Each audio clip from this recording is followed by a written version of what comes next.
नंदुरबारमध्ये जिल्हा दिव्यांग समितीची बैठक. दिव्यांगांसाठी निवारा केंद्र, कौशल्य प्रशिक्षण व विविध योजनांना गती. नंदुरबार जिल्हाधिकारी मिताली सेठी यांच्या अध्यक्षतेखाली नंदुरबार येथे जिल्हा दिव्यांग समितीची बैठक पार पडली. बैठकीत जिल्हा वार्षिक दिव्यांग निधी, जिल्हा परिषद, पंचायत समिती आणि ग्रामपंचायतीच्या 5% दिव्यांग निधीच्या खर्चाचा आढावा घेण्यात आला. तसेच 2026-27 या वर्षासाठीच्या कृती आराखड्यावर सविस्तर चर्चा करण्यात आली. बैठकीत दिव्यांगांसाठी प्रत्येक तालुक्यात निवारा केंद्र सुरू करणे, संगणक, शिवणकाम, विणकाम, ब्युटी पार्लर, प्लंबिंग, वेल्डिंग आदी कौशल्य प्रशिक्षण सुरू करून रोजगाराच्या संधी उपलब्ध करून देण्याचे निर्देश देण्यात आले. मनुदेवी फाउंडेशन नंदुरबार येथे 60 दिव्यांग विद्यार्थ्यांच्या प्रवेश प्रक्रियेलाही मंजुरी देण्यात आली.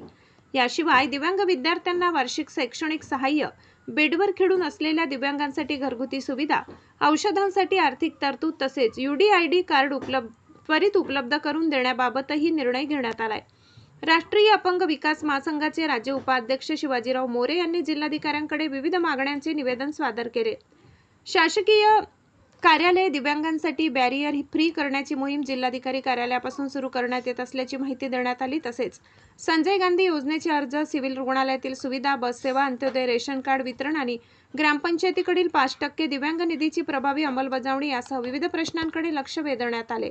बैठकीत जिल्हा दिव्यांग सक्षमीकरण अधिकारी नंदकिशोर सूर्यवंशी, राष्ट्रीय अपंग विकास महासंघाचे राज्य उपाध्यक्ष शिवाजीराव मोरे, राष्ट्रीय दिव्यांग विकास महासंघाचे जिल्हा कार्याध्यक्ष कुंवरसिंग पराडके, आरती बाविस्कर, आनंदराव करंकाळ, राजेश चौधरी, आनंदा पाटील, लक्ष्मी पाटील तसेच विविध विभागांचे अधिकारी आणि समितीचे सदस्य उपस्थित होते. लोकसेतू मराठी न्यूजसाठी मुख्य संपादक प्रवीण चव्हाण, नंदुरबार.